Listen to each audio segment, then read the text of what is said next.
बिस्मिल्लाहिर्रहमानिर्रहीम। इक़रा बिस्मि रब्बिकल्लज़ी खलक़।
बिस्मिल्लाहिर्रहमानिर्रहीम।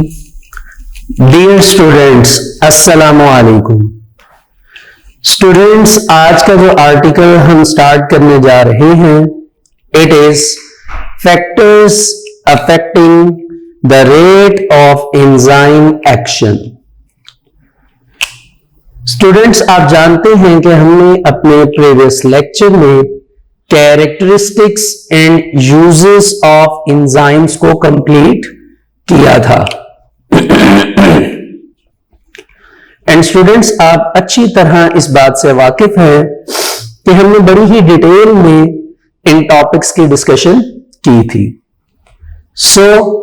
आज स्टूडेंट्स हम उन फैक्टर्स की बात करेंगे, उन अनासिर की बात करेंगे जो कि एंजाइम्स के एक्शन पर, उन एंजाइम्स का जो रेट होता है एक्शन का, उसके ऊपर अफेक्ट होते हैं, असर अंदाज होते हैं। ठीक है, देखिए कुछ बातें हमें पहले पता होनी चाहिए। जैसे फर्स्ट ऑफ ऑल स्टूडेंट्स, आपने ये याद रखना है कि जो एंजाइम्स होते हैं ये अपने एक्शन में बहुत ही ज्यादा स्पेसिफिक होते हैं। आपको ये बात प्रीवियस लेक्चर्स में भी बताई गई है। स्पेसिफिक का मतलब कि कुछ चीजों में स्टूडेंट्स एंजाइम जो हैं वो अपनी जो इंपॉर्टेंस है वो बहुत ज्यादा वेरीफाइड करवाते हैं, कुछ चीजें इनके लिए बहुत ज्यादा इंपॉर्टेंट है। ठीक है, अभी हम उन चीजों को एज अ फैक्टर के तौर पर, अनासिर के तौर पर पढ़ेंगे। ठीक है, फॉर एग्जाम्पल आप ये समझ लीजिए कि अगर वो फैक्टर्स प्रॉपरली एंजाइम्स के एक्शन के लिए या एंजाइम्स को रोक रहे हैं तो इस वजह से एंजाइम्स की एक्टिविटी पर बहुत ज्यादा इफेक्ट होता है। ठीक है जी, तो आइए थोड़ा सा इसकी रीडिंग जो है वहां से स्टार्ट लेते हैं। Page number 109। Enzymes are very sensitive to the environment in which they work. यानी जिस भी जगह पर, जिस भी एनवायरनमेंट में स्टूडेंट्स एंजाइम काम करेंगे, दे आर वेरी स्पेसिफिक। ठीक है जी, any factor that can change the chemistry और shape the enzyme molecule can effect its activity.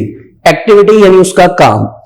अगर कोई भी फैक्टर उनकी शेप को चेंज करेगा तो अल्टीमेटली उनका जो फंक्शन है उसके ऊपर भी बहुत ज्यादा क्या पड़ेगा, अफेक्ट पड़ेगा। क्योंकि स्टूडेंट्स हम अच्छी तरह जानते हैं कि स्ट्रक्चर बैलेंस होगा तब ही फंक्शन प्रॉपरली परफॉर्म होगा। कहा जा रहा है जी, some of the important factors that can affect the rate of enzyme action are being discussed next. यानी आगे उन फैक्टर्स को क्या किया गया है, एक्सप्लेन किया गया है। क्या किया गया है, एक्सप्लेन। ठीक है, तो स्टूडेंट्स हम उन फैक्टर्स को एक एक करके डिस्कशन उनकी की जाएगी, एक एक करके हम उसको डिस्कस करेंगे। तो स्टूडेंट्स ये है हमारे पास वो 3 फैक्टर्स, ठीक है। Number 1 temperature, number 2 substrate concentration, substrate concentration यानी सबस्ट्रेट की मिकदार, कॉन्सेंट्रेशन का मतलब मिकदार। नंबर 3 पीएच, जिसको हम पीएच वैल्यू कहेंगे, ठीक है जी। तो ये स्टूडेंट्स हमारे पास वो 3 फैक्टर्स हैं जो कि एंजाइम के ऊपर बहुत ज्यादा अफेक्ट करते हैं, हत्ता कि उनकी शेप और उनकी एक्टिविटी पर भी बहुत ज्यादा रोल प्ले करते हैं और उसको चेंज कर सकते हैं। इसीलिए इन फैक्टर्स का एंजाइम पर बहुत ज्यादा अफेक्ट होता है।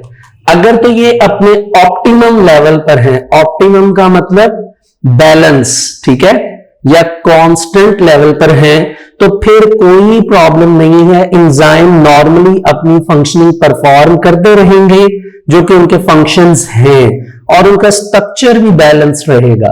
लेकिन अगर ये फैक्टर्स बहुत ज्यादा अफेक्ट कर जाएं एंजाइम्स के ऊपर और उनकी ऑप्टिमम वैल्यू जो होगी उसको अगर चेंज कर देंगे तो स्टूडेंट्स उसकी वजह से एंजाइम का स्ट्रक्चर भी इनबैलेंस हो जाएगा और उनका फंक्शन जो है वो भी इनबैलेंस हो जाएगा, हत्ता कि स्ट्रक्चर डिस्ट्रॉय होने के भी चांसेस होते हैं, ठीक है जी। तो आइए टेम्परेचर से स्टार्ट लेते हैं। देखिए स्टूडेंट्स, टेम्परेचर जो है वो एक टेम्परेचर जो है वो एक इंपॉर्टेंट प्रॉपर्टी कंसीडर की जाती है एंजाइम्स के एक्शन के लिए। यानी आप ये कह सकते हैं कि अगर आप ये चाहते हैं कि एंजाइम अपना एक्शन परफॉर्म करें तो उसके लिए आपको उन्हें कुछ हद तक क्या प्रोवाइड करना पड़ता है, टेम्परेचर, ठीक है। उस टेम्परेचर की वजह से, यानी टेम्परेचर की वजह से एंजाइम्स जो हैं, एंजाइम्स, ठीक है, वो क्या होते हैं जी, वो कुछ काइनेटिक एनर्जी जो है वो गेन करते हैं। काइनेटिक एनर्जी क्या होती है स्टूडेंट्स, याद रखिए, ऐसी एनर्जी जो किसी बॉडी को रेस्ट से मोशन में लेकर आती है। अब एंजाइम्स ने अपना एक्शन परफॉर्म करना है, ठीक है, फॉर एग्जांपल डाइजेशन करनी है, तो उस डाइजेशन को, उस एक्शन को परफॉर्म करने के लिए वहां पे टेम्परेचर क्या करेगा, एंजाइम की एक्टिविटी को क्या कर देगा, स्टार्ट करवाएगा, इनिशिएट करवाएगा। और सबसे इंपॉर्टेंट, उस काइनेटिक एनर्जी की वजह से एंजाइम्स जो हैं वो पहले ही स्पीड अप है, लेकिन वो मजीद जो है वो स्पीड अप होंगे और ज्यादा फास्ट होंगे, ठीक है। जिसको हम यूं कह सकते हैं कि इनकी एक्सेलरेशन जो है वो फास्ट हो जाएगी, इनकी एक्सेलरेशन फास्ट हो जाएगी, ज्यादा हो जाएगी, ठीक है। लेकिन स्टूडेंट्स याद रखिए कि जो टेम्परेचर है वो एंजाइम्स के लिए क्या होता है, स्पेसिफिक। स्पेसिफिक का मतलब कांस्टेंट होता है कि एंजाइम्स एक कांस्टेंट टेम्परेचर पे अपना ये फंक्शन परफॉर्म करते हैं, ठीक है जी। तो इस टेम्परेचर को हम नाम देते हैं ऑप्टिमम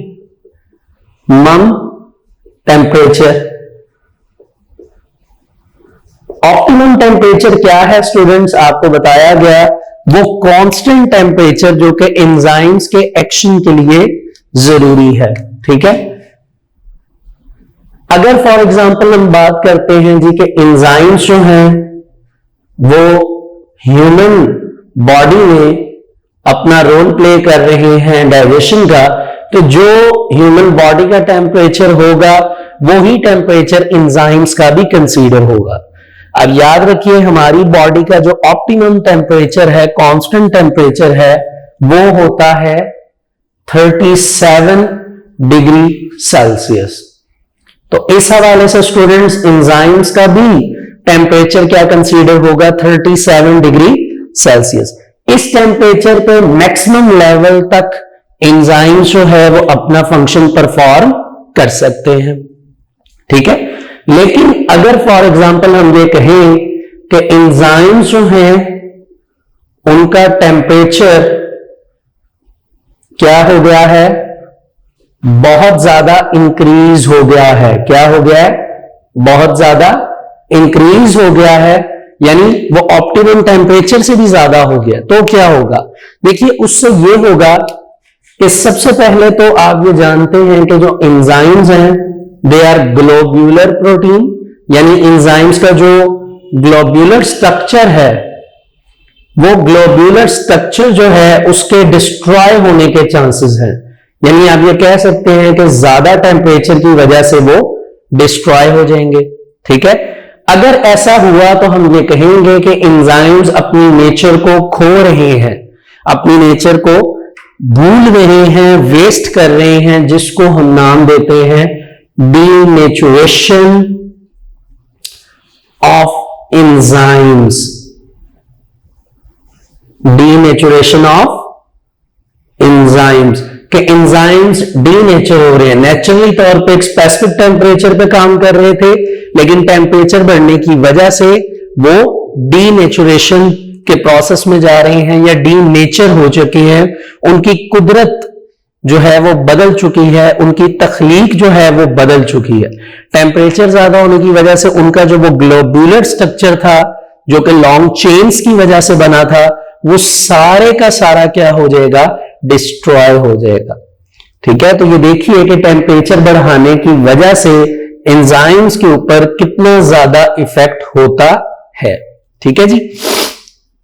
अच्छा जी, अब आइए आप जरा बुक पे पेज नंबर 110, आपको सेंटर में एक छोटा सा ग्राफ नजर आ रहा है। उस ग्राफ को आप देखिए, नीचे उन्होंने टेम्परेचर मेंशन किया है और लेफ्ट साइड पे उन्होंने जो एंजाइम्स का एक्शन है यानी स्पीड अप रिएक्शन वो शो करने की कोशिश की है। आप देख सकते हैं उन्होंने उस रेड लाइन पे एंजाइम्स गेन काइनेटिक एनर्जी लिखा है कि एंजाइम्स अपना जब फंक्शन स्टार्ट करेंगे तो टेम्परेचर मिलने की वजह से काइनेटिक एनर्जी को क्या करेंगे, गेन करेंगे, हासिल करेंगे। काइनेटिक एनर्जी हासिल करने के बाद यानी टेम्परेचर से वो मजीद अपने एक्शन को ऊपर की तरफ आप देख सकते हैं वो क्या कर रहे हैं, परफॉर्म। लेकिन एक पॉइंट पे जाकर ऑप्टिमम टेम्परेचर आ रहा है, आप वो डॉटेड लाइन नीचे जाके देखें तो आपको नजर आएगा कि 37 degree Celsius is basically the optimum temperature of the enzymes, ठीक है। और उसके बाद अगर मजीद टेम्परेचर परवान होगा, मजीद टेम्परेचर बढ़ेगा तो आपको आगे नजर आ रहा है कि एंजाइम की डीनेचुरेशन हो गई है, वो डीनेचर हो गया है, वो कुदरती तौर पर अब यह काम नहीं कर सकता, ठीक है जी। Temperature increase in temperature speed up the rate of enzyme catalysed reactions, ठीक है। यानी जिन एक्शंस ने एंजाइम्स की वजह से स्टार्ट होकर परफॉर्म होना है वो कैटालाइज्ड रिएक्शन होंगे, और टेम्परेचर क्या कर रहा है, उनकी स्पीड को बढ़ा रहा है, इंक्रीज कर रहा है, but only to a point, लेकिन एक खास नुक्ते पर। पॉइंट का मतलब नुक्ता होता है, एक खास लेवल तक आप इसको ऐसे याद रख सकते हैं। Every enzyme works at its maximum rate of specific temperature. अपने मैक्सिमम रेट के जो स्पेसिफिक टेम्परेचर है, ऑप्टिमम टेम्परेचर उसको आगे नाम दिया गया है, उस पे एंजाइम क्या करता है, अपना एक्शन परफॉर्म करता है, ठीक है। When temperature rises to a certain limit, यानी एक खास हद के बाद जब वो बढ़ता है, heat adds in the activation energy and also provide kinetic energy for the reaction. Simple सी बात। So reactions are accelerated, मतलब उनकी एक्सेलरेशन बढ़ जाती है, उनकी स्पीड इंक्रीज हो जाती है। But when temperature is raised well above the optimum temperature, यानी optimum temperature से जब वो ज्यादा बढ़ते हैं तो heat energy increases the vibration. heat energy जो है वो क्या करेगी, इसकी vibration को increase करेगी. किस चीज की? atoms of enzymes, क्योंकि enzyme एक solid structure है और solid structure में आप जानते हैं कि atoms हैं, और सॉलिड स्ट्रक्चर में जब भी हीट प्रोवाइड की जाती है तो वहां पे कौन सी एनर्जी प्रोड्यूस होती है? Vibrational energy. या आप यूं कह लीजिए कि वाइब्रेशनल एनर्जी की बेस पर हम ये कह सकते हैं कि कोई भी सॉलिड जो है वो अपनी शेप को चेंज करता है. ठीक है. And the globular structure of enzymes is lost. और क्या होगा स्टूडेंट्स के जो ग्लोबुलर स्ट्रक्चर है, कॉम्प्लेक्स स्ट्रक्चर है उसका, वो क्या हो जाएगा? लॉस्ट, वो खो देगा. This is known as the denaturation of enzyme. इसको हम क्या नाम देंगे कि it is basically the denaturation of enzymes, के एंजाइम अब अपनी कुदरत, अपनी नेचर खो चुके हैं. It results in the rapid decrease in of the rate of the enzyme action. Simple सी बात है, वो अपने एक्शन परफॉर्म कर रहे थे, टेम्परेचर की वजह से चेंजेस आई, तो अब उनका वो एक्शन क्या हो जाएगा? रिड्यूस हो जाएगा. And it may be blocked completely. हो सकता है कि ये जो एक्शन परफॉर्म कर रहे थे एंजाइम्स, टेम्परेचर ज्यादा होने की वजह से सब के सब डीनेचुराइज हो गए, सबकी डीनेचुरेशन हो गई. तो ये इस तरह का फंक्शन जो होगा स्टूडेंट्स, वो बेसिकली ब्लॉक्ड हो सकता है परमानेंटली, मुकम्मल तौर पर. ठीक है जी. अच्छा जी, इसके बाद स्टूडेंट्स ऑप्टिमम टेम्परेचर के बाद हमारा जो सेकंड पॉइंट है, हम उसकी तरफ चलते हैं जी. Substrate concentration. देखिए यहां पे सबस्ट्रेट क्या है? सबस्ट्रेट बेसिकली वो मॉलिक्यूल हैं जिन्होंने एंजाइम्स के पास आना है और एंजाइम्स इनको अपनी एक्टिव साइट पे रखेंगे. हमने कैरेक्टरिस्टिक्स में पढ़ा.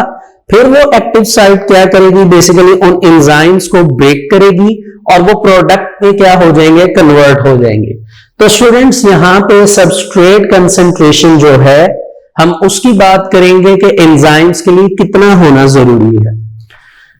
देखिए हमारे पास जहां तक सबस्ट्रेट की बात है स्टूडेंट्स, सबस्ट्रेट की कंसंट्रेशन जो है, यानी उसकी मिकदार जो है, वो जितनी ज्यादा हाई होगी, जितनी ज्यादा हाई होगी, ज्यादा होगी, आप याद रखिए उतने चांसेस हैं कि एंजाइम्स का जो एक्शन है, एंजाइम्स का जो एक्शन है वो भी क्या होगा?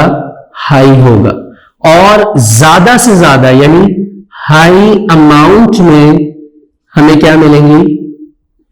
ऑफ प्रोडक्ट्स, उनसे प्रोडक्ट्स मिलेंगी एक्शन परफॉर्म होने के बाद. ठीक है.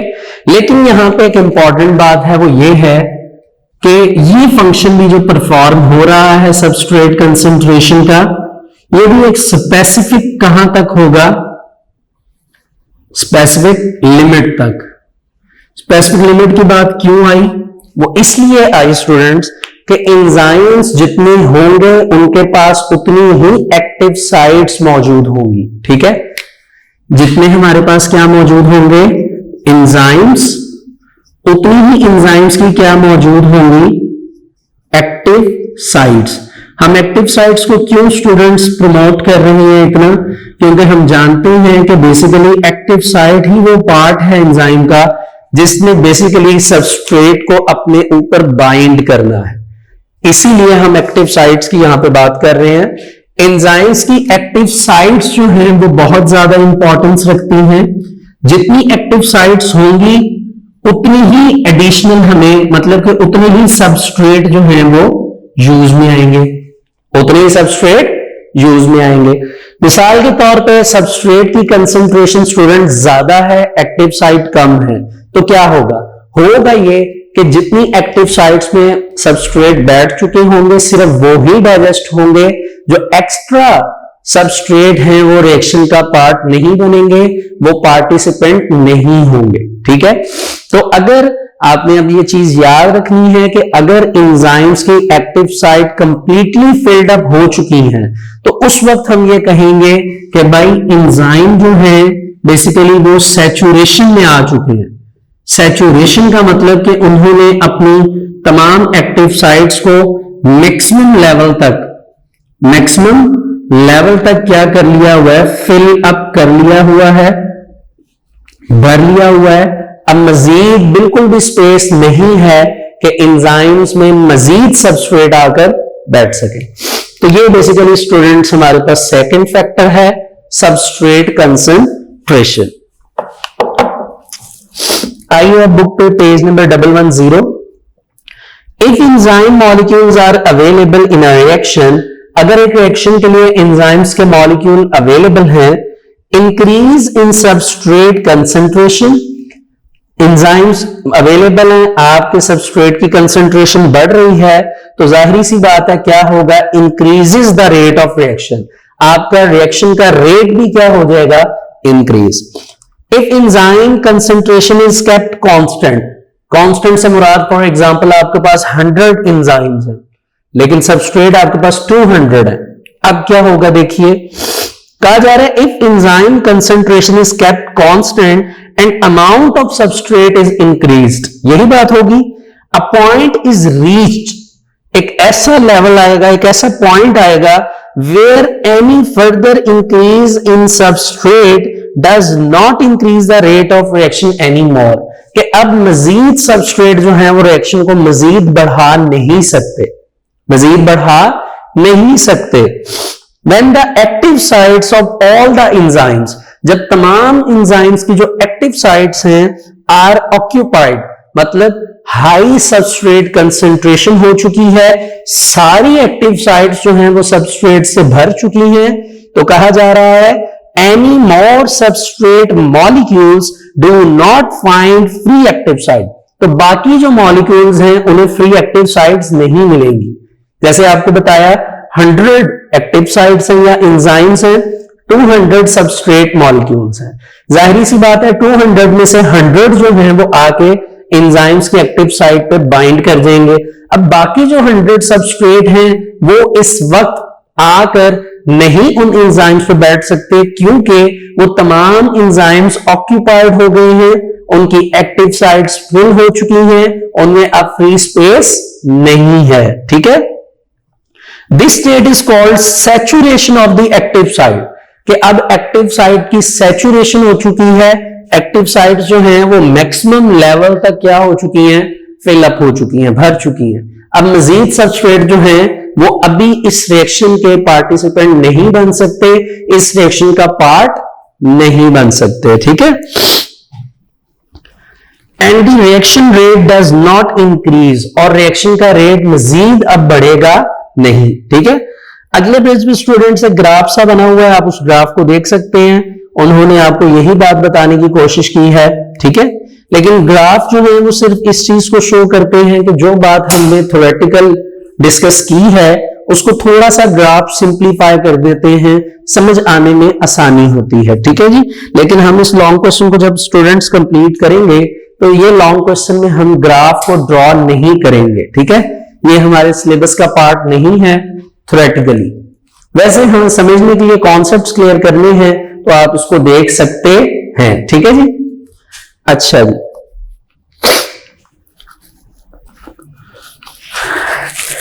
लीजिए स्टूडेंट्स अब हम आगे चलते हैं। हमारा थर्ड फैक्टर है, अब हम उसकी डिस्कशन करने जा रहे हैं, विच इज पीएच वैल्यू।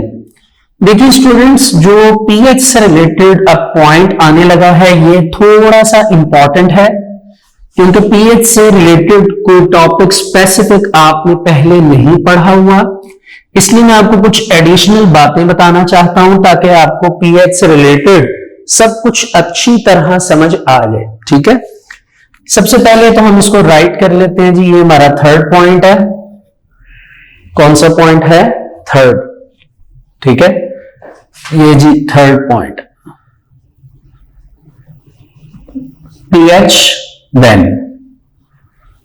ये स्टूडेंट्स बेसिकली एक स्केल है जिसको केमिस्ट्री में हम यूटिलाइज करते हैं किसी भी चीज की एसिडिटी और बेसिक वैल्यू को मेजर करने के लिए। ठीक है, इसमें आपके पास P जो है it means that minus log, और H जो है ये एक स्पेसिफिक ब्रैकेट में H पॉजिटिव आयन बनता है। Basically it is equal to pH।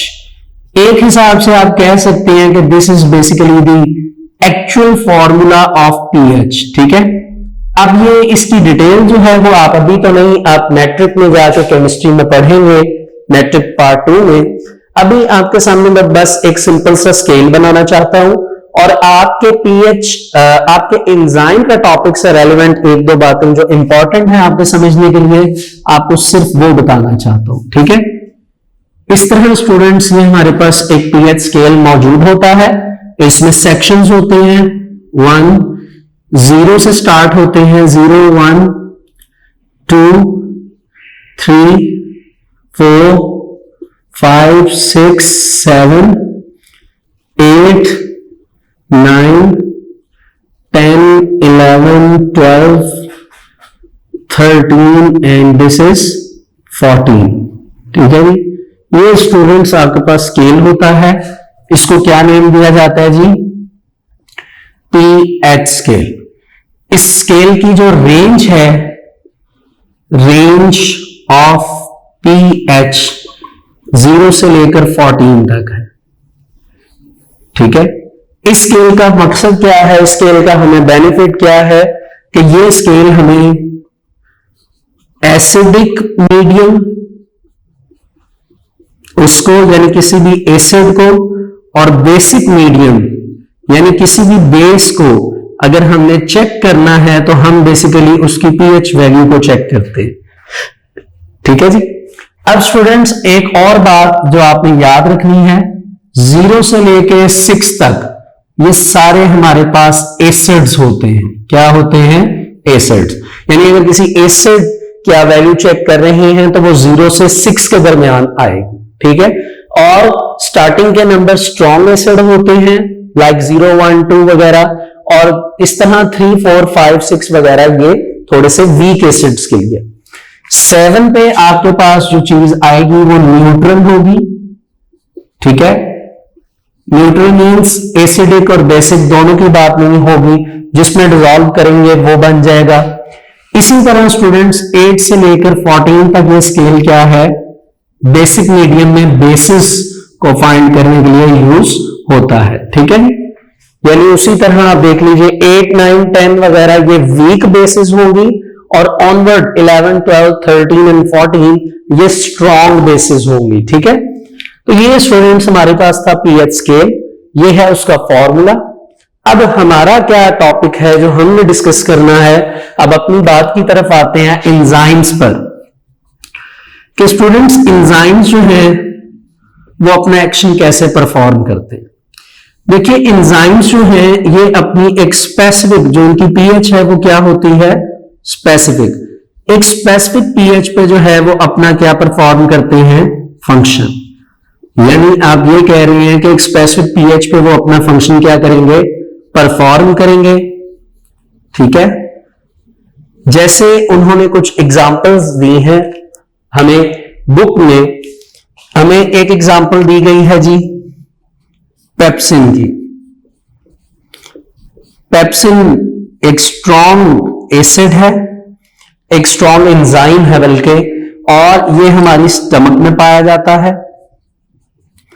ठीक है जी, इसी तरह हमारे पास ट्रिप्सिन है, ये हमारी स्मॉल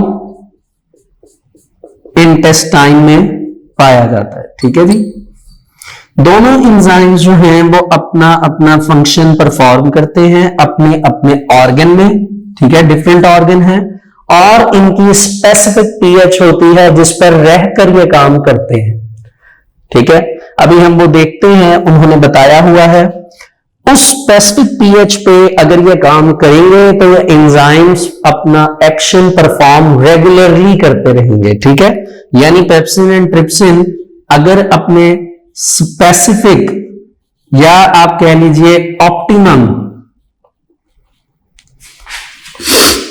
ऑप्टिमम पीएच पे काम करेंगे तो वो नॉर्मली अपना फंक्शन क्या करते रहेंगे, परफॉर्म करते रहेंगे। लेकिन अगर ऐसा ना हुआ, उनकी पीएच किसी भी वजह से चेंज हो गई, तो स्टूडेंट्स उनकी नेचर प्रॉपरली चेंज हो जाएगी और वो अपना फंक्शन परफॉर्म नहीं करेंगे। इसमें स्टूडेंट्स पेप्सिन एंड ट्रिप्सिन, इनमें जो ट्रिप्सिन है बेसिकली हम इसके बारे में अगर देखें तो स्मॉल इंटेस्टाइन में इसका बेसिकली काम, जो हमारे पास प्रोटीन मौजूद होती है उस प्रोटीन को मजीद ब्रेक डाउन करते रहना होता है। ठीक है, वैसे तो प्रोटीन की प्रॉपर डाइजेशन हमारे पास स्टमक में हो जाती है, लेकिन मजीद डाइजेस्ट किया जाता है और इनको सबसे सिंपलेस्ट फॉर्म में लाया जाता है जो कि प्रोटीन के यूनिट्स हैं, which is called amino acids. ठीक है जी, ये बेसिकली स्टूडेंट्स काम है जो कि ये परफॉर्म करेंगे। अब आइए आप अब रीडिंग में देखेंगे तो आपको ये बात समझ आएगी कि पीएच वैल्यू या पीएच स्केल जो है जिसकी वजह से वैल्यू आती है, इसकी क्या इंपॉर्टेंस है। पेज नंबर 111 है स्टूडेंट्स हमारे पास pH. Enzyme work at their maximum rate at a narrow range of pH. Narrow range का मतलब कि खास रेंज है, उस पर ये काम करेंगे, जिसको हम क्या नाम देते हैं जी, optimum pH. A slight change in this pH, एक हल्का सा भी चेंज अगर pH में आ जाता है, causes retardation। रिटार्डेशन क्या होती है जी, ऑपोजिट एक्सेलरेशन को कहते हैं। यानी एक्सेलरेशन स्पीड है तो ऑपोजिट एक्सेलरेशन से मुराद कि इनकी स्पीड कम हो जाएगी, इनका एक्शन परफॉर्म होना रुकना शुरू हो जाएगा, इनकी एक्टिविटी ब्लॉक होना शुरू हो जाएगी। Retardation in enzyme activity of blocks it completely, मुकम्मल तौर पे परमानेंटली ब्लॉक हो जाएंगे। Every enzyme has its specific optimum pH value. For example, pepsin working in stomach is active in acidic medium low pH. Acidic medium low pH का मतलब कि ये आ गई एसिडिक, लो पीएच से मुराद जो लो वैल्यू है 0, 1, 2 वगैरह, इसके अंदर जो है बेसिकली पेप्सिन काम करेगा। और वैसे भी हम अगर मेजर करें तो याद रखें जो पेप्सिन होता है स्टूडेंट, इसकी पीएच 1 से लेकर 2 के दरमियान होती है। ठीक है, 1 से लेकर 2 के दरमियान, ये 1 से लेकर 2 के दरमियान हो तो ये लो पीएच पे काम करता है, लेकिन ये स्ट्रॉन्ग एसिड होता है, बहुत जल्दी डाइजेस्ट करता है। वाइल ट्रिप्सिन जो कि वर्क करता है स्मॉल इंटेस्टाइन में, ये शो करता है अपनी एक्टिविटी अल्कलाइन मीडियम में। अल्कलाइन का मतलब यहां पे स्टूडेंट्स क्या है, बेस मीडियम में, यानी हाई पीएच। हाई पीएच से मुराद कि ये 8 से ऑनवर्ड ये सारा बेस है, ये सारा अल्कलाइन है, तो इसकी जो ट्रिप्सिन की वैल्यू है वो बेसिकली इस सेक्शन में आएगी। Change in pH can affect the ionization of the amino acids at the active site. अगर pH चेंज होगी तो वो आयोनाइज नहीं हो पाएंगे, आयोनाइज यानी वो टूट नहीं पाएंगे, उनके दरमियान के बॉन्ड्स नहीं टूटेंगे और प्रॉपरली अमाइनो एसिड्स नहीं बन पाएंगे। इसीलिए स्टूडेंट्स जो pH है, pH की वैल्यू है, ये बहुत ज्यादा क्या रखती है, इंपॉर्टेंस रखती है, बहुत ज्यादा क्या रखती है, इंपॉर्टेंस रखती है। ठीक है जी, अच्छा जी, अब स्टूडेंट्स आगे चलते हैं। अब हम आगे मूव करते हैं और देखते हैं कि क्या ये हमारा लॉन्ग क्वेश्चन है जो अभी तक हमने फैक्टर्स कंप्लीट किए, कि इसमें कुछ शॉर्ट क्वेश्चंस भी हैं। तो स्टूडेंट्स याद रखिए, ये फैक्टर एक इंपॉर्टेंट लॉन्ग क्वेश्चन है, जिसमें से आपको अगर शॉर्ट क्वेश्चन आते हैं तो 3 तरह का शॉर्ट आपको आ सकता है। सबसे पहले, what do you know about optimum temperature. आप पेज नंबर 110 के टॉप पे देखिए, टेम्परेचर है, उसकी थर्ड लाइन है एवरी एंजाइम वर्क से लेकर इस पैराग्राफ के एंड तक, दैट एंजाइम तक, ये आपके पास ऑप्टिमम टेम्परेचर की डेफिनेशन है। और इसके राइट साइड पे आप देख सकते हैं, आपको नजर आ जाएगा कि जो ह्यूमन बॉडी टेम्परेचर होता है वो ही बेसिकली ऑप्टिमम टेम्परेचर है जो कि एंजाइम उस पर फंक्शन परफॉर्म करते हैं। And the optimum temperature is 37 degree Celsius. आप उस पैराग्राफ को रीड कर सकते हैं। ठीक है, दूसरा क्वेश्चन स्टूडेंट्स आपके पास सैचुरेशन ऑफ एक्टिव साइट्स का आता है पेज नंबर 110 पे। तो इसके लास्ट पे आप देख सकते हैं, आपको इसकी डेफिनेशन मिल जाएगी, आप उसे खुद भी मार्क कर सकते हैं। उसके बाद स्टूडेंट्स आपको पीएच जो है उसका शॉर्ट आता है कि what do you know about the pH of the enzyme. तो फर्स्ट लाइन कंप्लीट इसकी डेफिनेशन है और उसके बाद आप कोई भी सेकंड पॉइंट बना सकते हैं या एग्जांपल के तौर पे आप लिख सकते हैं। फॉर एग्जांपल ये लिखा हुआ है पेप्सिन जो है जो वर्क करता है स्टमक में, वो एक्टिव होता है एसिडिक मीडियम में जिसकी लो पीएच होती है। ठीक है, यहां तक आप इसको रख सकते हैं। तो ये स्टूडेंट्स वो इंपॉर्टेंट शॉर्ट क्वेश्चंस हैं जो कि आप इस टॉपिक में कंप्लीट करेंगे। एल्स फैक्टर्स जो है वो एक इंपॉर्टेंट लॉन्ग क्वेश्चन है। लॉन्ग क्वेश्चन को आप कंप्लीट करने के लिए पेज नंबर 109 से स्टार्ट करेंगे, सेकेंड लाइन से कि some of the factors that can affect the rate of enzyme action are being discussed next. ठीक है, या फिर आर एक्सप्लेन्ड नेक्स्ट। तो आप उसमें temperature, substrate concentration and pH जो है इसको एड अप करेंगे। इसमें थोड़ा सा मटेरियल जो है अगर आप डिक्रीज करना चाहते हैं तो आप कर सकते हैं। जैसे पीएच में 2 एग्जांपल्स राइट की गई हैं, पेप्सिन एंड ट्रिप्सिन की, आप एक एग्जांपल कम कर सकते हैं। ठीक है, इस तरह स्टूडेंट्स इसको बैलेंस करके आप लॉन्ग क्वेश्चन में भी प्रिपेयर करेंगे। तो देखिए आज हमने बड़ा ही इंटरेस्टिंग टॉपिक डिस्कस किया, factors affecting the rate of enzyme actions का, और होपफुली स्टूडेंट्स ये आपको अच्छी तरह समझ आया होगा। हमने इसमें शॉर्ट क्वेश्चंस भी मार्क किए और समझे, कुछ मैंने आप पर रिस्पॉन्सिबिलिटी छोड़ी कि स्टूडेंट्स आप उन्हें सर्च करिए, आपको रीड करते हुए पता चल जाएगा कि yes this is the answer of the given short question. उसके अलावा हमने इसको एज अ लॉन्ग क्वेश्चन के तौर पे समझा भी, और स्टूडेंट्स होपफुली आप इसको अपने पास राइट भी करेंगे याद करने के बाद। इसके अलावा स्टूडेंट्स मैं ये चाहूंगा कि आप इस टॉपिक में से कुछ इंपॉर्टेंट एमसीक्यूज को सेपरेट करें, उन एमसीक्यूज को आप बनाएं। फॉर एग्जाम्पल आप एक एमसीक्यूज ये बना सकते हैं कि जी what is the optimum temperature of the enzymes in human body. The answer is 37 degree Celsius. ठीक है जी, इसी तरह आप डिफरेंट एमसीक्यूज इसमें से निकाल सकते हैं और ये बहुत इंपॉर्टेंट चीज है। ठीक है जी, तो स्टूडेंट्स आज का हमारा ये लेक्चर यहां तक कंप्लीट होता है।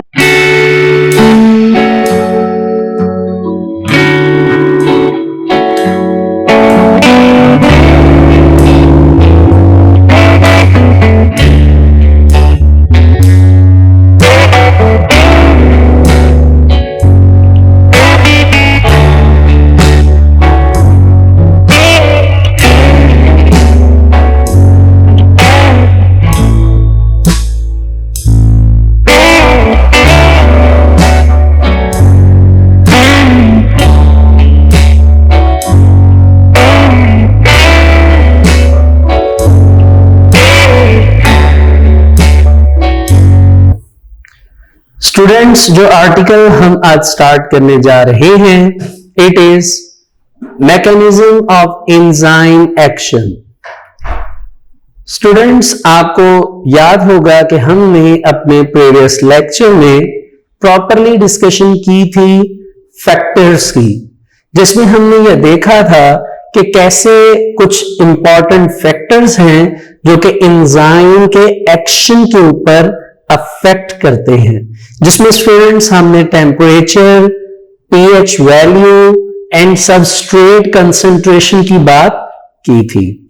आज का जो टॉपिक है स्टूडेंट्स हमारा मैकेनिज्म ऑफ एंजाइम एक्शन का, इसमें हम ये देखेंगे कि कैसे एंजाइम जो हैं वो सबस्ट्रेट के ऊपर एक्ट करते हैं और वो कौन कौन से मॉडल्स हैं और उन बायोलॉजिस्ट के क्या नाम हैं और किन डेट्स पर उन्होंने वो मॉडल प्रपोज किए। ठीक है, तो मैकेनिज्म इसका स्टूडेंट्स बड़ा ही इंटरेस्टिंग है।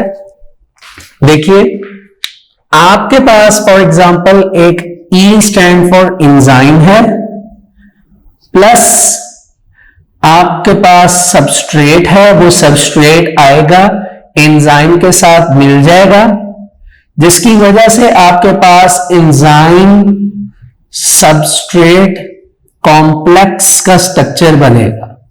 अगर हम इसको डायग्रामेटिकली देखें स्टूडेंट्स तो वो कुछ ऐसे होगा कि ये हमारा जी है एंजाइम, ये है जी हमारा सबस्ट्रेट, और ये कॉम्प्लेक्स होने के लिए एंजाइम अपनी शेप में ही रहेगा, सिर्फ एंजाइम की एक्टिव साइट पर आकर सबस्ट्रेट बैठ जाएगा। ठीक है जी, ऐसे। फिर क्या होगा स्टूडेंट्स, इस मैकेनिज्म में एंजाइम डिस्ट्रॉय नहीं होता अपना एक्शन परफॉर्म करने के बाद, वो एग्जिस्ट करेगा, यानी ऐसे वो एग्जिस्ट करेगा अपनी उसी शेप में, लेकिन उसकी सबस्ट्रेट अब किस में कन्वर्ट हो चुकी है, प्रोडक्ट्स में। तो इस तरह स्टूडेंट्स वो सबस्ट्रेट जो है वो किस में कन्वर्ट हो चुका है, प्रोडक्ट्स में। तो ये स्टूडेंट्स हमारे पास एक सिंपल सा मैकेनिज्म है जो आपकी बुक में भी मेंशन्ड है, डायग्राम नहीं बनी हुई, अगर आप बनाना चाहते हैं इसको याद रखने के लिए तो आप बना सकते हैं। अब यहां पे स्टूडेंट्स हमारे पास कुछ मॉडल्स मौजूद हैं, दो मॉडल्स हैं जो कि एंजाइम्स के लिए दिए गए, डिफरेंट साइंटिस्ट ने डिफरेंट डेट्स पर वो मॉडल हमें प्रोवाइड किए। ठीक है, सबसे पहले मॉडल जो हमें प्रोवाइड हुआ वो 1894 में मिला, और इमल फिशर वो बेसिकली एक बायोलॉजिस्ट थे जिन्होंने ये मॉडल प्रपोज किया, और इन्होंने इस मॉडल का नाम रखा लॉक एंड की मॉडल। ठीक है जी, ये हमारा फर्स्ट मॉडल है जी, लॉक एंड की मॉडल। ठीक है जी, ये हमें मिला 1894 में। इमल फिशर जो थे वो एक बायोलॉजिस्ट थे जिन्होंने इसको प्रपोज किया। स्टूडेंट्स दूसरा मॉडल जो था वो इसी मॉडल की मॉडिफिकेशन थी। मॉडिफिकेशन का मतलब क्या होता है जी, कि इसमें में कुछ चेंजेस लाई गई, और 1958 में आई थिंक सो, कब 1958 में एक और बायोलॉजिस्ट आए, डेनियल कॉशलैंड। डेनियल कॉशलैंड ने इसी लॉक एंड की मॉडल के अंदर कुछ क्या की, चेंजेस की, यानी इसको मॉडिफाई किया, और जो मॉडल प्रपोज किया वो आया जिस मॉडल को नाम दिया गया इंड्यूस फिट मॉडल। क्या नाम है जी, induce fit model. Induce fit model, induce का मतलब जो चेंज हो सके, इंड्यूस का मीनिंग क्या होता है, चेंज होना। अभी हम इसकी डिटेल में जाएंगे, फिर हमें ये बातें समझ आएंगी। तो आज के लेक्चर में स्टूडेंट्स हम ये जो दो मॉडल्स हैं, एक हमारे पास लॉक एंड की मॉडल है उसकी, और दूसरा इंड्यूस फिट मॉडल, उसकी डिस्कशन करेंगे। उसके बाद स्टूडेंट्स हमारे पास एक छोटा सा टॉपिक रह जाएगा इस चैप्टर के लास्ट में, which is specificity of enzymes, कि एंजाइम्स की खासियत क्या है, उनकी स्पेसिफिकेशंस क्या हैं, उनकी डिस्कशन करेंगे। तो आइए पेज नंबर 111 से मैकेनिज्म को स्टार्ट करते हैं। रीडिंग देखिए, when enzyme attaches with substrate, तो a temporary enzyme substrate complex is formed. तो यही बात हुई, एक एंजाइम है, एक सबस्ट्रेट है, तो टेम्परेरी एंजाइम सबस्ट्रेट कॉम्प्लेक्स जो है वो हमारे पास एक स्ट्रक्चर तैयार हो जाएगा। Enzyme catalyses the reaction, speed up करेगा उस रिएक्शन को, and substrate is transformed into the product, और वो जो सबस्ट्रेट था वो सबस्ट्रेट किस में कन्वर्ट हो जाएगा, प्रोडक्ट में। फिर कहा जा रहा है जी आफ्टर दैट या after it the enzyme complex breaks and enzyme and product are released, वो दोनों क्या हो जाएंगे, रिलीज हो जाएंगे। ठीक है, इसमें दो बातें समझने वाली हैं। सबसे पहली कि सबस्ट्रेट से प्रोडक्ट बन चुकी है, दूसरा एंजाइम जो है वैसे ही एग्जिस्ट कर रहा है, अपना एक्शन परफॉर्म करने के बाद एंजाइम एग्जिस्ट करता है। ठीक है जी, नीचे आपको एंजाइम कॉम्प्लेक्स का वो जो एक रिएक्शन है वो बना हुआ नजर आ रहा है। आप जैसे ही नेक्स्ट पेज पे आएंगे तो आपको यही बात नजर आएगी। पहले एक मॉडल है उसकी डायग्राम, फिर दूसरा मॉडल है उसकी डायग्राम नजर आएगी। ठीक है, तो आइए स्टार्ट करते हैं। पहले स्टूडेंट्स हम डिस्कशन करेंगे लॉक एंड की मॉडल की। देखिए, लॉक एंड की का मतलब क्या है। आपके पास एक ताला है, एक लॉक है, उसको आपने ओपन करना है, उसके लिए आपके पास एक की है। ठीक है, हर ताले की, हर लॉक की एक स्पेसिफिक की होती है। जैसे आप घर में देखिए, आपके पास घर में डिफरेंट लॉकर्स होंगे जिनको ओपन करने के लिए डिफरेंट कीज आपके पास अवेलेबल है। ऐसा नहीं होता एक की है उसी से आप सारे लॉकर्स ओपन करते जाएंगे। तो एक स्पेसिफिक की जो है वो अभी फिल वक्त इस मॉडल में उसकी बात नहीं हुई। इस मॉडल में ये बात हुई है कि हर लॉक को ओपन करने के लिए हर एक की अवेलेबल होती है, इसलिए इस मॉडल को नाम दिया गया लॉक एंड की मॉडल। कि स्पेसिफिक लॉक है और स्पेसिफिक की ही उसी लॉक को क्या करती है, ओपन करती है। ठीक है, यहां पे लॉक एंड की से मुराद बेसिकली सबस्ट्रेट एंड एंजाइम है। इसको हम रीड करेंगे और साथ साथ समझेंगे।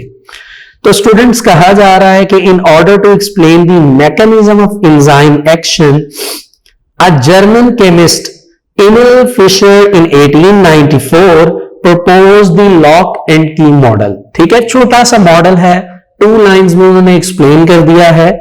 According to this model, both enzyme and substrate possesses specific shape, यानी दोनों को स्पेसिफिक शेप को पोजेस करना पड़ेगा। क्या करना पड़ेगा, पोजेस करना पड़ेगा। That fit exactly into one another, कि वो दोनों एक दूसरे के अंदर exactly properly एक मैनेजेबल वे से क्या हो जाए, परफेक्टली एक दूसरे में एड अप हो जाए, एक दूसरे के साथ अटैच हो जाए, या सिंपली आप कह लीजिए कि सबस्ट्रेट जो है वो एंजाइम की एक्टिव साइट के साथ बाइंड हो जाए।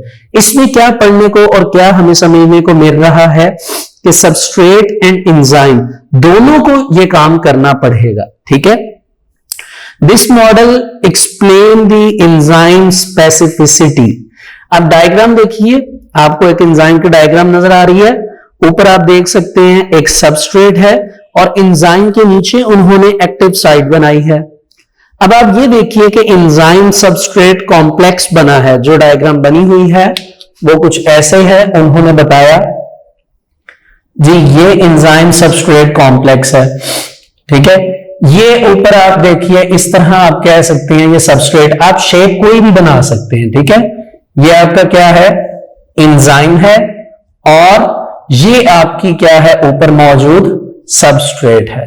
ठीक है, बेसिकली यहां पे एंजाइम सबस्ट्रेट क्या बन चुका है, कॉम्प्लेक्स बन चुका है। ठीक है, enzyme substrate complex. Next stage क्या होगी, आप बुक पे देख सकते हैं स्टूडेंट्स कि एंजाइम अपनी ओरिजिनल पोजीशन में ही रहेगा जैसे था, लेकिन जो सबस्ट्रेट था आप उसको देख सकते हैं कि सबस्ट्रेट जो है वो बेसिकली 2 जगह पर क्या हो जाएगा, डिवाइड हो जाएगा, और वो सबस्ट्रेट से क्या बन चुका होगा, प्रोडक्ट।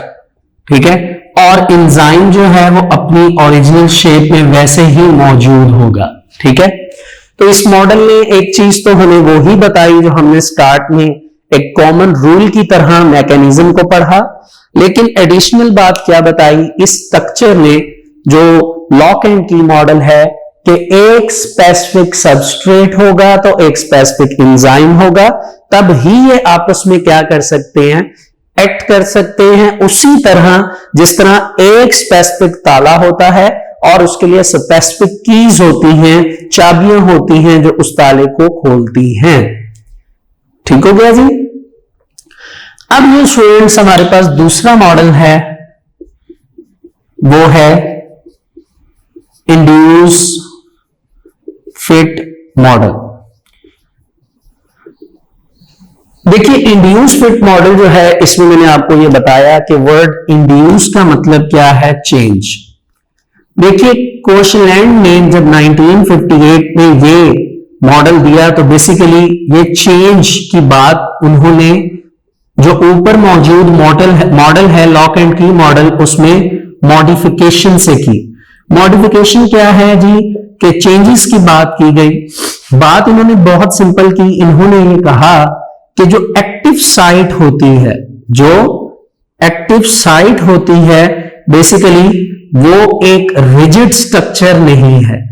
रिजिड स्ट्रक्चर का मतलब कि वो एक सॉलिड स्ट्रक्चर नहीं है। रिजिड का मतलब क्या होता है, सॉलिड। इनके मुताबिक इन्होंने ये बताया कि एक्टिव साइट एक सॉलिड स्ट्रक्चर नहीं है, बल्कि एक्टिव साइट तो एक ऐसा स्ट्रक्चर है जो मोल्ड हो सकता है। मोल्ड या मोल्डेड कह लीजिए। मोल्डेड का मतलब कि वो अपनी शेप चेंज कर सकता है, अपनी शेप चेंज कर सकता है। जैसा सबस्ट्रेट आएगा एक्टिव साइट अपनी वैसी ही शेप बना लेगी। अब सबस्ट्रेट कोई भी है, एक्टिव साइट जब अपनी वैसी शेप बना लेगी तो आप ये देखिए कि रिएक्शन की स्पीड जो है वो कितनी फास्ट हो जाएगी। और उसके अलावा स्टूडेंट्स याद रखिए कि इंड्यूस फिट मॉडल को बायोलॉजिस्ट के वर्ल्ड में सबसे ज्यादा एक्सेप्टेबल माना जाता है, सबसे ज्यादा एक्यूरेट माना जाता है जी। तो ये सबसे बेहतरीन जो है मॉडल है टू एलेबोरेट और explain the mechanism of enzyme action. ठीक है जी। तो ये स्टूडेंट्स हमारे पास था सेकंड मॉडल। आइए इसको रीड करते हैं। इन 1958 Daniel Koshland, an American biologist, suggested a modification to lock and key model and proposed induced fit model। कौन सा model ji, induced fit model। According to this model, active site is not a rigid structure, rather मतलब इसकी बजाय it is molded into the required shape to perform its function। ठीक है, moulded, MOLDED, ठीक है, moulded into the required shape, जो shape जरूरत है सबस्ट्रेट को वैसी, एंड परफॉर्म इट्स फंक्शन, और वो अपना फंक्शन क्या करेगा, परफॉर्म करेगा।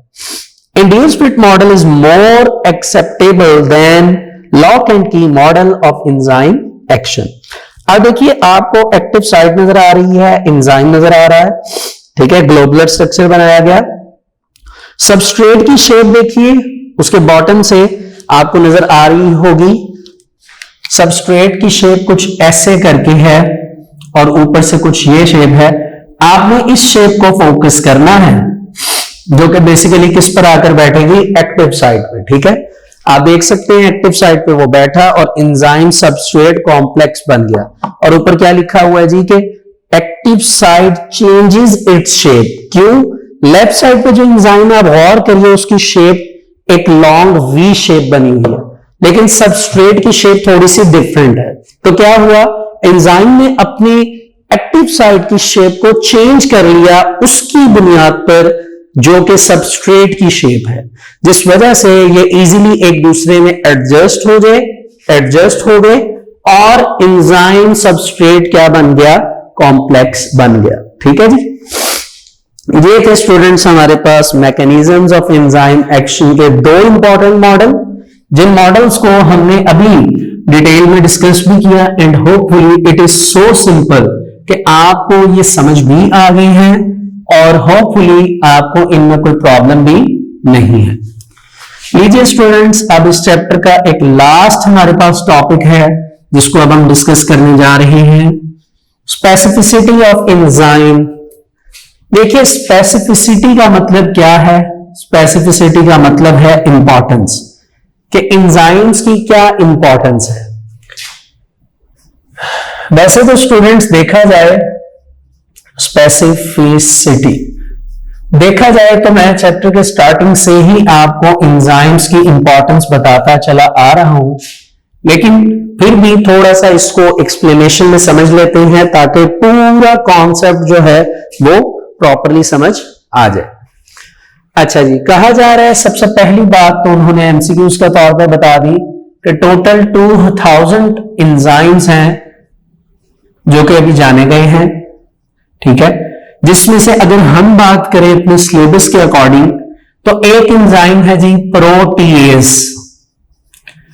प्रोटीएज एक ऐसा एंजाइम है स्टूडेंट जिसका काम है प्रोटीन की क्या करवाना, डाइजेशन करवाना। डाइजेशन किस लेवल की होगी जी, इस लेवल की कि प्रोटीएज एंजाइम उस प्रोटीन को डाइजेस्ट करवाएगा और उसकी सिंपलेस्ट फॉर्म में उसको कन्वर्ट करेगा। और प्रोटीन की सिंपलेस्ट फॉर्म जो स्टूडेंट्स होती है इट इज अमाइनो एसिड्स, जो कि बेसिकली उसके यूनिट्स होते हैं। ठीक हो गया जी, ये हो गई पहली बात। अब स्टूडेंट्स देखिए एंजाइम की स्पेसिफिसिटी क्या है कि प्रोटीएज जो है वो कभी भी डाइजेस्ट नहीं करेगा लिपिड्स को, कार्बोहाइड्रेट्स को, एटसेट्रा, इनको कभी भी डाइजेस्ट नहीं करेगा। क्यों? क्योंकि प्रोटीएज स्पेसिफाइड है प्रोटीन की डाइजेशन के लिए। किसके लिए? प्रोटीन की डाइजेशन के लिए। इसी तरह स्टूडेंट्स हमारे पास मौजूद है लाइपेज। लाइपेज एक ऐसा स्टूडेंट्स एंजाइम है जिसका काम है लिपिड्स की क्या करना, डाइजेशन करना। क्या करना? डाइजेशन करना। ठीक है। अब स्टूडेंट्स आपने याद क्या रखना है कि हमारे पास जो लिपिड्स होते हैं मौजूद, लाइपेज क्या करता है, लिपिड्स को उनकी सिंपल फॉर्म में ले जाने की कोशिश करता है, यानी सिंपलेस्ट फॉर्म में। और जो इनकी सिंपलेस्ट फॉर्म है बेसिकली वो इसका यूनिट है विच इज फैटी एसिड्स, और उसके साथ ग्लिसरॉल्स या ग्लाइसरॉल कहा जाता है वो मौजूद होते हैं। ठीक है। तो फैटी एसिड्स बेसिकली इसका क्या है, यूनिट है। ठीक है। अब क्या होगा स्टूडेंट्स के जो लाइपेज हैं बेसिकली ये कभी भी डाइजेस्ट नहीं करेंगे किसको, कार्बोहाइड्रेट्स को, प्रोटीन्स को, एटसेट्रा। क्यों?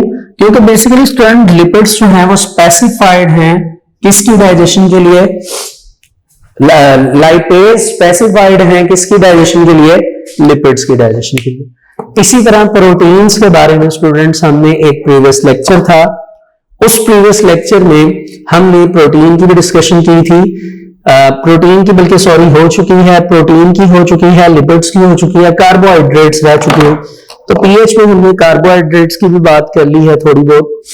तो इस तरह स्टूडेंट्स आप ये देख सकते हैं कि ये इंपॉर्टेंट एंजाइम्स हैं, स्पेसिफिक एंजाइम्स हैं जो कि हमारी बॉडी में स्पेसिफिक लेवल पर जाकर जो है वो बेसिकली इन कॉम्प्लेक्स मॉलिक्यूल्स को स्प्लिट करते हैं और सिंपल फॉर्म में लेकर आते हैं, जो हमारी बॉडी के लिए बहुत ज्यादा इंपॉर्टेंट है।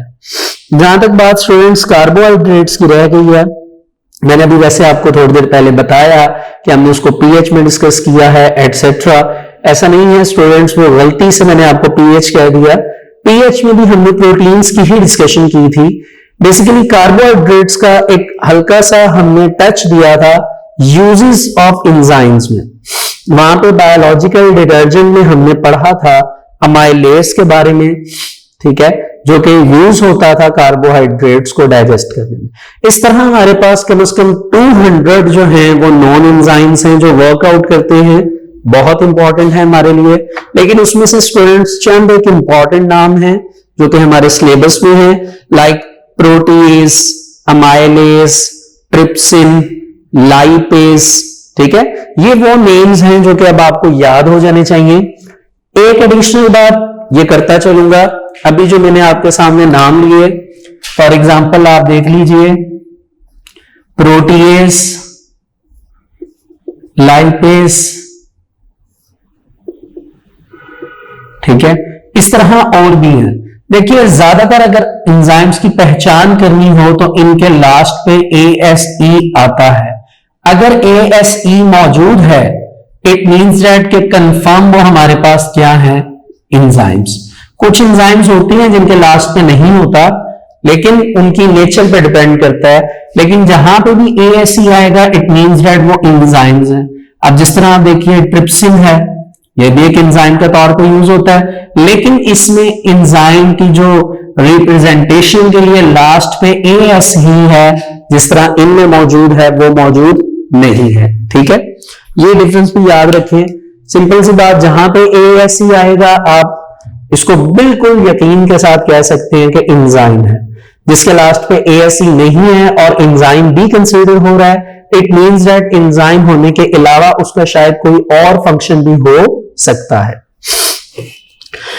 आइए स्टूडेंट्स, स्पेसिफिसिटी ऑफ एंजाइम पर। There are over 2000 known enzymes जो जाने जा चुके हैं, each of which is involved in one specific chemical reaction।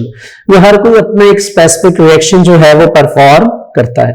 देखिए स्टूडेंट्स, ये सिलेबस जो अभी 9th क्लास की हम बायोलॉजी की बुक डिस्कस कर रहे हैं, ये बुक थोड़ी सी ओल्ड है, इसलिए यहां पर 2000 एंजाइम्स जो हैं वो मेंशन किए गए हैं। आज हम सोशल मीडिया के दौर में रहते हैं, एरा ऐसा है कि हर चीज अवेलेबल है, आप इसको सर्च करते हैं यूट्यूब पे अगर, या गूगल पे आप इसकी सर्च करते हैं, गूगल को एज अ सर्च इंजन के तौर पर रखकर, तो आपको पता चल जाएगा कि आज अभी इसी वक्त जो मॉडर्निटी के हिसाब से देखा जाए और न्यूली जो डिस्कवरीज हुई हैं उसके मुताबिक कितने एंजाइम्स जाने जा चुके हैं। ठीक है, लेकिन आपके सिलेबस के अकॉर्डिंग ये 2000 हैं, आपको एमसीक्यूज आए, आपको शॉर्ट आए, आप 2000 ही मेंशन करेंगे। ठीक है, आपको इसी चीज के मार्क्स मिलने हैं, लेकिन इंफॉर्मेशन के तौर पर आपको पता होना चाहिए कि आज 2021 में how much enzymes are discovered. ठीक है, enzymes are also substrate specific, जैसा सबस्ट्रेट होगा वैसा एंजाइम होगा। अगर सबस्ट्रेट लिपिड है तो एंजाइम लाइपेज होगा। ठीक है, the enzyme protease which break peptide bonds in protein, protein में पेप्टाइड बॉन्ड्स होते हैं जो कि अमाइनो एसिड्स के दरमियान होते हैं, वो टूटेंगे तब ही अमाइनो एसिड्स बनेंगे। will not work on starch, वो स्टार्च पे काम नहीं करते, starch which is broken down by an enzyme amylase। तो आप स्टार्च को अंडरलाइन करके लिख सकते हैं कि ये एक कॉम्प्लेक्स कार्बोहाइड्रेट है। ठीक है, क्योंकि अमाइलेज बेसिकली स्टार्च को ब्रेक करती है। इसी तरह similarly lipase enzymes act only on lipids and digest them into fatty acids. किसमें डाइजेस्ट करते हैं? फैटी एसिड्स में। Specificity of different enzymes is determined by the shapes of their active site. हमने किस बेस पे उसको देखना है? एक्टिव साइट की शेप पे, क्योंकि हम अभी बात कर आए थे कि इंड्यूस्ड फिट मॉडल जो है वो सबसे ज्यादा एक्सेप्टेबल एंड एक्यूरेट मॉडल है, और उस मॉडल में हमने यही पढ़ा कि जो शेप होती है एक्टिव साइट की, it is not a rigid structure but it is moulded. ये चेंज हो सकती है according to the requirement of the substrate. जैसा सबस्ट्रेट होगा वैसे एक्टिव साइट की शेप हो जाएगी। ठीक है, active site possesses specific geometric shapes that fit with specific substrates। Next page पे यही बात दिखाई गई है आपके सामने। 1, 2 एंड 3 तीन सबस्ट्रेट्स बनाए गए हैं, एक एक्टिव साइट बनाई गई है एंजाइम की, और ये पूछा गया कि कौन सा एग्जैक्टली जो है वो इसमें फिट हो सकता है। ठीक है, तो आप देखिए तीनों सबस्ट्रेट्स को गौर करिए, जो एंजाइम है उस पर गौर करिए, उसकी एक्टिव साइट पर गौर करिए, तो आपको समझ आ जाएगी कि जियोमेट्रिक शेप की बेस पर कौन सा ऐसा सबस्ट्रेट है जो इसमें इजीली क्या हो सकता है, बाइंड हो सकता है, ऐड हो सकता है, एडजस्ट हो सकता है। ठीक है स्टूडेंट्स, ये स्पेसिफिसिटी ऑफ एंजाइम भी एक इंपॉर्टेंट टॉपिक था, हमने इसको भी कंप्लीट कर लिया। अब आप अगर स्टूडेंट्स 115 पेज पे आए एमसीक्यूज में, तो देखिए इस चैप्टर के जो एमसीक्यूज हैं ये काफी लेंथी स्टेटमेंटल एमसीक्यूज हैं। मैं ये चाहूंगा कि ये एमसीक्यूज आप खुद रीड करें और इनको कंप्लीट करें। ठीक है, इनमें से कुछ एमसीक्यूज जो कि आई थिंक सो आपके लिए मुश्किल हो सकते हैं वो मैं आपको बताना चाहूंगा और थोड़ा सा समझाना चाहूंगा, बल्कि एक एक करके देख ही लेते हैं। जो सा मैं नहीं आपको करवाना चाहता, जो लॉन्ग स्टेटमेंटल है जिसको रीड करके आप खुद सॉल्व करें, मैं चाहूंगा कि वो एमसीक्यूज मैं ना पढ़ूं, उसकी स्टेटमेंट पढ़ दूं ताकि आपको पता चल जाए कि आपने इसको कहां पे देखना है, ठीक है। लेकिन उसके आंसर के बारे में आपको नहीं बताया जाएगा। क्यों? क्योंकि अगर ऐसा किया जाएगा तो उन्हीं टॉपिक्स को जाकर आप एक दफा फिर रीड करेंगे, थोड़ा सा आपको वो रिकॉल होगा और आपके लिए ये बेनिफिशियल है। पहला जी, what is true about enzymes. कोई एक बात ऐसी बतानी है जो एंजाइम्स के लिए इंपॉर्टेंट है और इसमें वो बात मेंशन की गई है। आप सारी जो इसकी ऑप्शंस हैं उनको रीड करिए और फर्स्ट पेज पे जाकर देखिए इस चैप्टर के, आपको इसका आंसर मिल जाएगा। नेक्स्ट है जी, to what category of molecule do enzymes belong. उसी पेज पे आपको पता चल जाएगा एंजाइम किस जो कैटेगरी है उससे बिलोंग करते हैं। आप चारों ऑप्शंस को पढ़िए, आपको पता चल जाएगा कि एंजाइम बाय स्ट्रक्चर कैसे हैं। और लेक्चर्स में मैंने कई मर्तबा बताया कि एंजाइम्स आर ग्लोबुलर डैश, ठीक है। What is true about cofactors. देखिए, जो नॉन प्रोटीनियस पार्ट होता है एंजाइम्स का उसको हम कोफैक्टर कहते हैं। आपने यहां पे बताना है कि कौन सी बात है जो कोफैक्टर की सच्ची है। अब आप अगर कैरेक्टरिस्टिक्स ऑफ एंजाइम्स में चले जाएं तो आपको वहां पे कोफैक्टर के बारे में डिटेल मिल जाएगी, आप वहां से इस एमसीक्यू को कंफर्म कर सकते हैं। नेक्स्ट है जी, प्रोस्थेटिक ग्रुप क्या होते हैं। वहीं पर कोफैक्टर के अंदर आपने पढ़ा था कोएंजाइम को एंड प्रोस्थेटिक ग्रुप को, ठीक है। आप जाके वहां पे प्रोस्थेटिक की डेफिनेशन को रीड करेंगे तो आपको यहां पे एक स्टेटमेंट मिल जाएगी जो कि आंसर है, बल्कि ऑप्शन मिल जाएगी। नेक्स्ट है 5 और 6 एमसीक्यूज। ये स्टूडेंट्स थोड़ी सी लेंथी आपके पास स्टेटमेंट्स हैं, इनको अगर आप रीड करेंगे तो होपफुली आप इनको कंप्लीट कर सकते हैं। अब जो आज के हमने टॉपिक डिस्कस किए, स्पेसिफिसिटी ऑफ एंजाइम्स एंड उसके साथ मैकेनिज्म ऑफ एंजाइम एक्शन, आइए उनके मार्क लगा लेते हैं। Students, mechanism of enzyme action एक लॉन्ग क्वेश्चन है, आप इसको कैसे अटेम्प्ट करेंगे।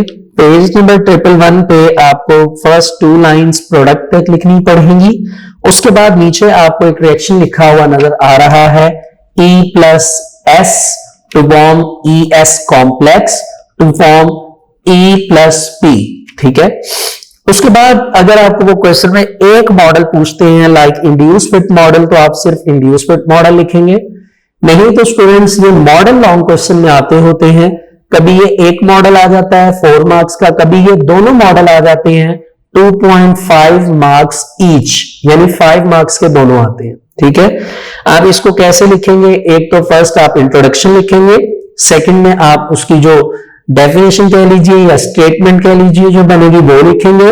उसके बाद आप इसकी डायग्राम ड्रॉ करेंगे। इस क्वेश्चन में डायग्राम इंपॉर्टेंट है। जैसी डायग्राम इंड्यूस फिट मॉडल की and lock and key model की बनी है, आपने वैसे ही डायग्राम फिल वक्त बनानी है और एक प्रॉपर एंड मैनेजेबल वे से बनानी है। क्योंकि देखिए, थ्योरेटिकली देखा जाए तो थ्योरी कम है, तो डायग्राम से एक अच्छा एक्सप्रेशन पढ़ेगा, ठीक है। इसीलिए डायग्राम को अगर आप प्रॉपर एंड मैनेजेबल वे से बनाएंगे तो ये अट्रैक्टिव होगा उस लॉन्ग क्वेश्चन के लिए और आपको फुल मार्क्स मिलने के भी चांसेस है। उसके अलावा अगर शॉर्ट क्वेश्चन में आपको ये आ जाए, मॉडल्स कभी कभार आते होते हैं, शॉर्ट क्वेश्चन में आप सिर्फ क्या करेंगे, इंट्रोडक्शन एंड थ्योरी लिखेंगे, उसमें आप डायग्राम नहीं बनाएंगे। स्पेसिफिसिटी ऑफ एंजाइम्स स्टूडेंट, ये एक मर्तबा से 2 मर्तबा लॉन्ग क्वेश्चन में आया हुआ है। लॉन्ग क्वेश्चन में जिस तरह ही इसको राइट किया गया है, आप ऐसे ही as it is copy paste करेंगे। पेज नंबर 113 में जो फर्स्ट लाइन है वहां तक, फर्स्ट लाइन के स्टार्टिंग में ही कंप्लीट होता है स्पेसिफिक सबस्ट्रेट्स, बल्कि नहीं, पेज नंबर 112 के लास्ट पे ही सबस्ट्रेट्स के बाद फुल स्टॉप है, यहां तक ये आपका कंप्लीट होता है। लॉन्ग में ऐसे आ सकता है, नहीं तो इसमें से एक एमसीक्यूज है कि how many enzymes are known to human या नॉन टू मैन। आपने याद रखना है it is 2000। How much? 2000।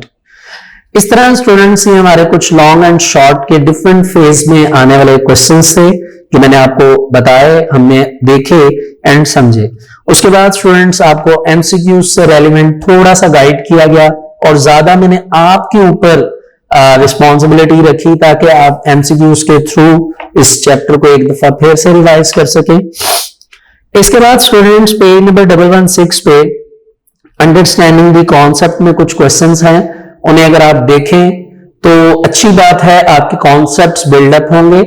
Hopefully वो जितने भी क्वेश्चंस राइट किए गए हैं उन तमाम के आंसर्स मैं दे चुका हूं लेक्चर्स के ड्यूरिंग, ठीक है। उसके अलावा 2 शॉर्ट क्वेश्चंस उन्होंने पूछे हैं आपसे, एक पेपर इंडस्ट्री में एंजाइम्स के बारे में और एक को-फैक्टर एंड को-एंजाइम्स का। ये क्वेश्चन मैं आपको वैसे पीछे लगवा कर आ चुका हूं, क्योंकि बायो में जो शॉर्ट क्वेश्चंस हैं मोस्टली इन लॉन्ग वो इंटरनली आते हैं, इसलिए आपको साथ साथ सारे मार्क करवाए गए। इसके बाद स्टूडेंट्स टर्म टू नॉन है कि कौन सी टर्म्स हैं जो आप जान चुके हैं इस चैप्टर में। आपके सामने round about 2, 4, 6, 7, 21, 28 round about 30 terms जो हैं वो राइट की गई हैं। आप एक एक करके इस टर्म का नाम पढ़िए और उसको जहन में लाइए कि यस सर ने ये टर्म पढ़ाई है, इसके बारे में अच्छी तरह एक्सप्लेन किया है और हम जानते हैं इस टर्म का क्या काम है और क्या स्ट्रक्चर है। अगर ऐसा है तो इसके पीछे डॉट लगे हुए हैं, उनके पॉइंट्स हैं, आप उस पर टिक करते जाएं। इस तरह ये आपका चैप्टर यहां तक स्टूडेंट्स कंप्लीट होता है।